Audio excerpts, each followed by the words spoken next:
Hi, Marbs here. Today on RetroMarlbs, we're going to look at the brand new Atari 7800 Plus console. Now, it's been out for a little while, but it warrants a little bit of re-examination because of the recent sale on WOOT. I was fortunate that my friends at PlayOn were able to send me one of these. They haven't seen this video in advance, but they did send me the console and 9 games to look at, and the CX40 new joystick and the new CX78 controller, wireless, of course. Now, this console, what is it? Well, that's an interesting question. And it's the question probably that I get asked the most since I've gotten it. What this is that it is, I would call it, an Atari 7800 and 2600 emulation dumper. And what it does is it has a cartridge slot like you see here, and it takes regular 2600 and 7800 cartridges. That's right. So if you're cleaning out the attic at your parents' house and you happen to find a crate of 2600 or 7800 cartridges, you can stick them into this console and they will probably run and display fine with this HDMI out on your regular standard TV. Now, that has always kind of been the rub about trying to play these Atari 2600 and 7800 games. There was no easy way to get them on a modern television. Now, this is in the shape and the look of the original Atari 7800. I'd say it's probably 75% of the size, and it's kind of nice. Now, the cartridge guide that it has in here, you know, it isn't as nice as the old one. I found it to be okay, but it didn't really, you know, it just wasn't as smooth and as durable, I would say. But, you know, let's talk about what it is. So it is a system on a chip. It uses emulation. Now, what kind of emulation? It uses Stella and the A78 cores to actually play these games. So basically how it works is you take the cartridge and you pull it out of its nice sleeve. I gotta say, one of the nice attention to details here is Atari has gone the extra mile. Every one of the cartridges has this really nice sleeve, something that is really, really cool now. And I really think that bears noting. That's one thing I will say is all the cartridges have really nice printing in the old style of the Atari games, manuals, and these nice slick sleeves.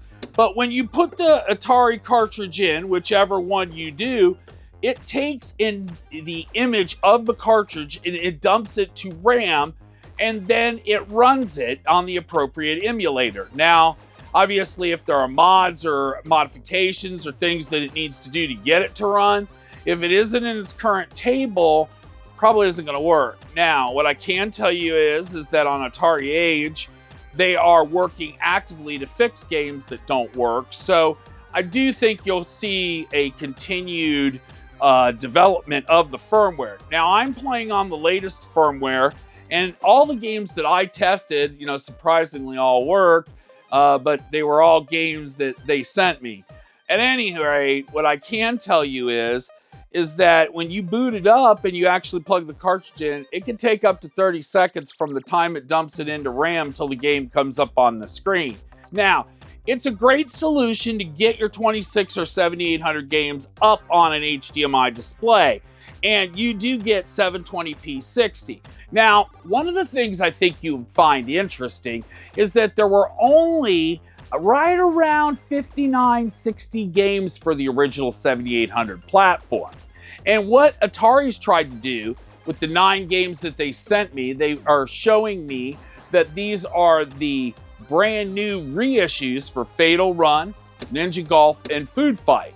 However, Asteroids Deluxe, Bounty Bob Strikes Back, Frenzy, Space Duel, and Berserk are games that have been developed and were available at one point, I think, through the AtariAge. So some of these games have been around for a while, but never got an official release. But take Asteroids Deluxe, for example. The Asteroids Deluxe release is better than the Asteroids 7800 mainline release. So this is really kind of a step up. And these new games are new if you never ever, you know, went to AtariAge or never ever knew about them. What is interesting here is that even though the 7800 was a more advanced system, the graphics are still somewhat primitive, comparatively speaking, to other consoles that were available in the era. Now, a lot of people compare this with NES. Does it look as good as NES? You know, I gotta say, probably not. But some of the games hold up very well, other ones not so much. I have to admit that the controller is kind of an issue too. Now, the CX40 Plus that they have works very well on both PC and Atari, and it is backwards compatible. So they include a dongle, you can use it on either or. Now, the CX78 Plus gamepad, which was available in Europe, it also has the PC and the 7800, 2600 dongle. The only problem is the controller doesn't fit my hand very well, and I really don't like playing with it. And I gotta be honest with you, I'm gonna have to find something a little bit better, as controller technology hasn't really kept up with Atari. So I need to talk to Brian over at BD RetroMarlbs and see if he's got a solution for the problem, which I'm sure that he does. Now, what do I think of the console itself, and what do I think of Atari's strategy here? Gotta say, when I look at the games that are available out of those original 60 titles, a lot of those games are pretty good, but they're also highly expensive. Look at the price of Ikari Warriors, or for instance, Scrapyard Dog. I mean, we're talking cartridges that are over $100. Now, I will say that, you know, I like the idea of them reissuing some of these because, you know, if you want them and you can't afford the originals, this is a great way to own them. Do I like the fact that Atari is taking the AtariAge cartridges and redoing them and making them official mainline releases? Yeah, I kind of do. I think that's kind of cool too. Because like in the case of Asteroids Deluxe, it's clearly better than the original Asteroids cartridge that was released for the 7800.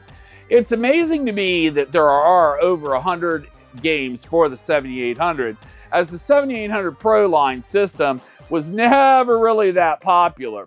And I can remember thinking of it at the time that the 5200 was clearly still a better game system and the graphics really looked a lot better.